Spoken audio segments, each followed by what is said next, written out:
ظهر الفساد في البر والبحر بما كسبت أيدي الناس ليذيقهم بعض الذي عملوا لعلهم يرجعون.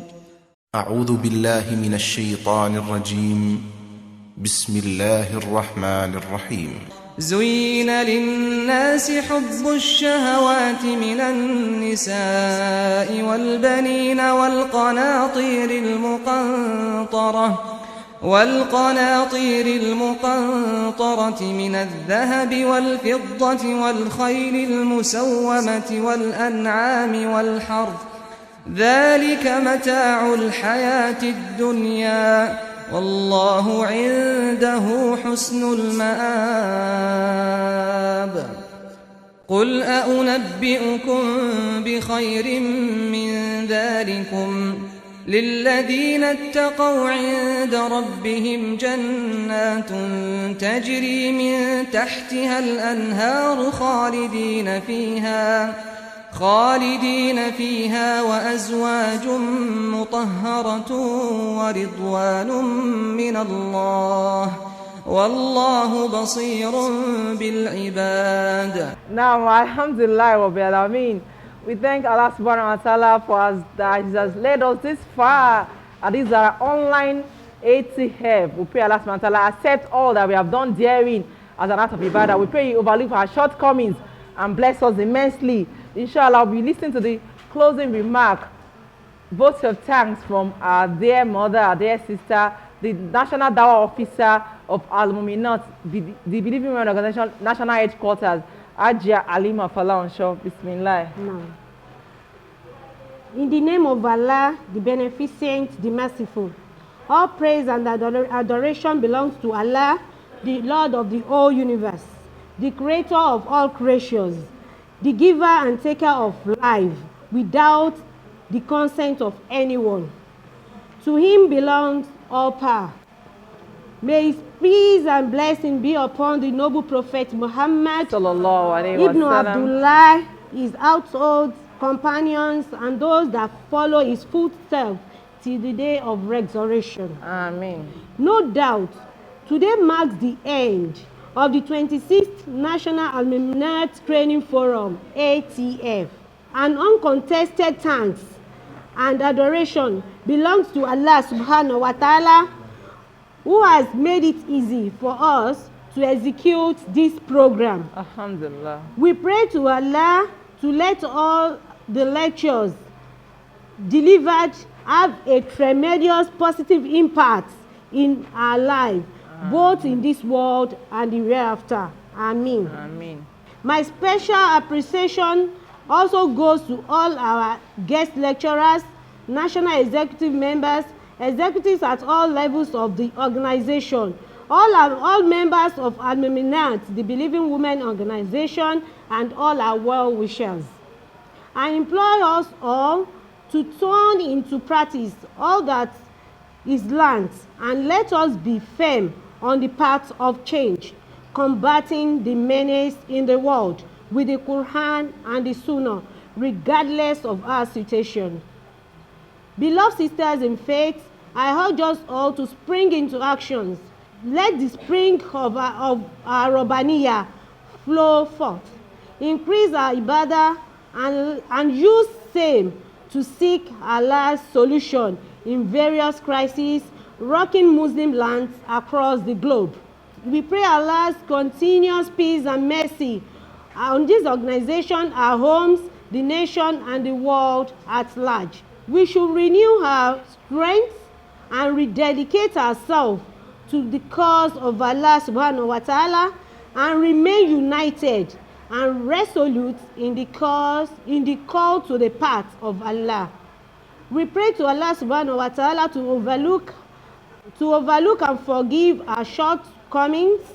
To everybody at home and in the diaspora, we say, Jazakumullahu khairan kathira fi dunya wal akhirah. May Allah crown all our efforts with resounding success. Amen. Amen. To our Yoruba speaking audience, our dear mother is going to recap that to us, inshallah. Bismillah. Now, ní orúkọ ọlọ́run ọba subhanahu wa ta'ala, ọba àjọkẹ́ ayé, ọba àṣàkẹ́ ọ̀run, gbogbo ọpẹ́ àti ìyìn títí ọlọ́run ọba subhanahu wa ta'ala ni, ọba tí ó ní gbogbo àgbáláyé, ọba adẹ́dà, ọba tó ń fúnni ní ẹ̀mí, ọba tí ó ń gbẹ̀mí láláì gbàṣẹ lọ́wọ́ ọmọ ẹ̀dẹ́ èèyàn kankan.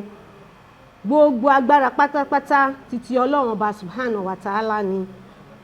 Kí àlàáfíà ọlọ́run ọba àti ọlọ́run ọba kí ó máa bẹ fún ànábì Muhammad sallallahu alaihi wasallam, ọmọ Abdullahi, àwọn ará ilé ẹ̀, gbogbo àwọn tó bá lò gbà àti gbogbo àwọn tó bá ń tọ ojú pọ̀ ọ̀nà ànábì Muhammad sallallahu alaihi wasallam títí di ọjọ́ yawmul qiyamah.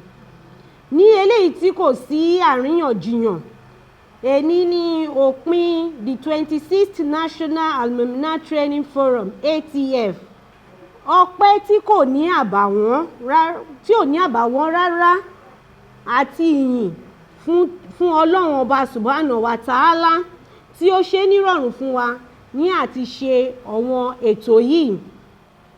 Mo bi ọlọ́run ọba subhanahu wa ta'ala nínú ọlá ńlá ẹ̀ pé gbogbo àwọn ìdánilẹ́kọ̀ọ́ tí a ti gbọ́ kí ọlọ́run bá jẹ́ kó ní ipa tí ó dá nígbésí ayé wa nílé ayé yìí àti ní yawmul qiyamah. Àmín. Mo wá dúpẹ́ ní ọwọ́ gbogbo àwọn olùdánilẹ́kọ̀ọ́ wa, àwọn olóyè ní gbogbo ìpele Al-Muminat, the Believing Women Organization, àti gbogbo àwọn olùfẹ́ wa. Bákan náà mo rọ̀ gbogbo wa pé gbogbo ẹ̀kọ́ tá ti gbọ́ kí a fi mú ká fi ṣiṣẹ́ ṣe, kí gbogbo wa fi dúró lójú pọ̀nà wípé a fẹ́ mú àyípadà bá ilé ayé, láti mú àjàgà tó bá ilé ayé kúrò níbẹ̀ ní ìmáa lo Quran wa Sunnah. Ẹ̀yin ọmọ ìyá mi, mo pe gbogbo wa ká dìde lẹ́ni tó ṣe wípé a fẹ́ wá àsúnmọ́ pẹ̀lú ọlọ́run ọba subhanahu wa ta'ala, tí a mú ojútó ìjọsìn wa pẹ̀lú ọlọ́run. Látara ìdí èyí àwa máa fi bí ọlọ́run pé gbogbo àwọn àjàgà tí ó wà nílé ayé káàkiri gbogbo ilé ayé àti ilẹ̀ mùsùlùmí kí ọlọ́run ọba kó bá wa ká kúrò. Mo wá bí ọlọ́run ọba pé kí ọlọ́run ọba kó túbọ̀ máa ṣe àánú àti àlàáfíà sínú ẹgbẹ́ yìí nílé olúkálùkù wa àti ní gbogbo àgbáyé lápapọ̀. Kí gbogbo wa kí a wá lọ dìde ní ẹni tó ṣe wípé a fẹ́ tojú pọ̀nà ìyípadà yìí lẹ́ni tí ó fẹ́ máa jagun sí ojú ọ̀nà títí ọlọ́run ọba subhanahu wa ta'ala. Mo bi ọlọ́run ọba kí ọlọ́run ọba kó ṣe àmójúkúrò gbogbo àwọn ẹ̀ṣẹ̀ tí a bá ti ṣẹ̀.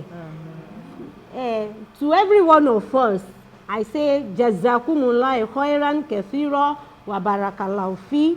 Ọlọ́run ọba kí ó gba ìgbìyànjú wa, kí ó dẹ̀ jẹ́ kí a bá níbi tí ó nírè. Assalamu alaikum wa rahmatullahi wa barakatuh. Wa alaikum salam wa rahmatullahi wa barakatuh. That has been the closing remark, the vote of thanks from our National Dawah Officer, Al-Muminat Headquarters. Inshallah, to all our audience, let us contribute to this noble cause of Al-Islam through Al-Muminat by giving our dues, our little money into the purse of the organization that will be showing on your screen. And let us all endeavor to drop our little change, because the little drop of water makes an ocean. So we expect us to do that generously into the purse of the organization. We say Jazakumullah khairan, as my sister has just said, to all our viewers home and abroad.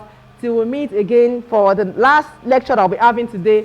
Assalamu alaikum wa rahmatullahi wa barakatuh. Wa alaikum salam wa rahmatullahi.